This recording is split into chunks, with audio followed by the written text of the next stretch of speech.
Hey guys, this is Anthony Bowe with the Shop Magazine. We are here at the PRI Show. This interview is sponsored by HP Tuners. You will see their website at the bottom of your screen, so be sure to check them out. Right now I'm here with Mike Copeland with Diversified Creations, and the doors at PRI literally just opened. So I'm really happy to be here with you. So Mike, tell me a little bit about what you do. Well, I own two companies actually. I own Diversified Creations, which is a performance and off-road shop. It's kind of a speed shop of old, big showroom, lots of inventory, and knowledgeable people that can help you. That company is 15 years old. We started it from scratch, my son, wife, and I, and worked all the hours to prove it. But so that company has had substantial growth through the years. We do everything from put a set of mud flaps on to build a full ground-up car or truck. So it's not uncommon to see all of it going on at the same time in our shop. Right. And then Arrington Performance is another company that I own. I bought that a year ago and moved it to Michigan. It's a 50-plus-year-old company, and its focus is 100% late model Chrysler Hemi. So whether it's a part, an engine, a car, 100% of that company focuses on the Hemi. So you talked a little bit about your growth with me earlier. You said you've grown your square footage from 2,000 to 22,000, is that right? So far, and I'm looking for more. What's the secret to that growth in only 15 years? Well, it's work, right? I mean, it's if you're in this business, if you're going to be truly, I think any business, and you're going to run it, it's work. And you have to, there's the old joke, you can, if you're your own boss, you can control your hours, and you can do all those things. A business, any successful business, will take every minute you're willing to give it. And if you're not willing to do that, and you don't surround yourself with the right people that are willing to do that, you can't survive. Right. So we're here in the Meyer Distributing booth, and they're located pretty close to where you're at in Brighton, Michigan. Of course, Meyer's in Jasper, but you're located close to a lot of the automotive industry. Tell me what it's like to work in Michigan, where the auto culture is so strong.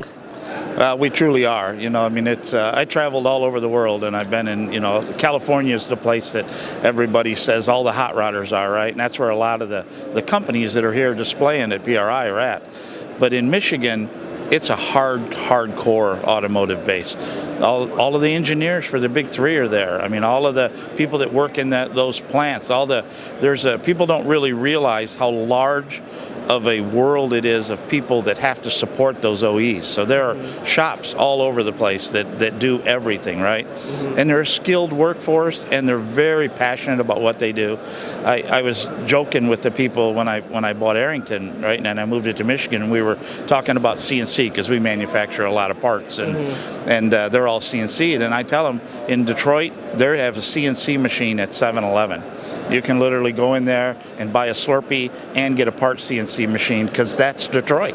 Wow. I mean, I've been in buildings in Detroit, and you walk in just one room and seen 25 5-axis CNCs running. Wow. That doesn't happen anywhere else. Cool. Yeah. Maybe in some little sweatshop in China somewhere where they do that, but I mean, it's an amazing thing to be there and see that, and that's Detroit, right? So if you're a part of that culture and you live in that world, even the top people in the auto industry, the guys that run those companies that you think are so disconnected, you get up and go to Cars and Coffee on Saturday morning, and you have no idea who will park next to you. I mean, that guy could be a CEO of a big company, or he could be the guy that sweeps the floor, and they all have the same amount of passion. Right. How many people do you employ between Arrington Performance and Diversified Creations? Currently, I have 15 employees. Okay, and how do you split yourself? How do you split your time? That's the challenge, right? So fortunately, I have really good people that oversee each of the companies. So my role, one of the greatest challenges as a business owner, especially when you're an extreme type A personality, which I'm guilty of, is to let people do what they do, right? And you can micromanage anything to death, and I try not to do that. I mean, I try to be there to assist them. And we kind of have this joke that it's, and one of my guys gave me a business card holder that says, "I know a guy." Right? So when we get in a situation and you're trying to do something, or you're having problems with something, typically I know a guy I can call, right? So I try to take care of the 10,000 foot stuff, and I try to be there for them, to give them what they need to successfully run both companies and keep everything working. But I'm always there, and that can be. And I love cars, right? And I'm a I came up as a mechanic, and I just live for this stuff, and it's they can't throw me out of the garage, right? So we may have 15 or 20 cars going on at a time, but I'm in there and, hey, did you try this, or I'd like to do this in this car. Some of the ground up builds, I lead them exclusively, and cool. So that lets me keep my hands in it, and I still work with the techs, and when we're there 20 hours a day building a car, I'm there. Right. Well, Mike, I don't want to take too much of your time, so you could go out and tackle the show floor here, but last question. We talked a little bit about the growth in the industry. Tell me, or growth and changes, I should say. Talk to me a little bit about that and how you are capitalizing.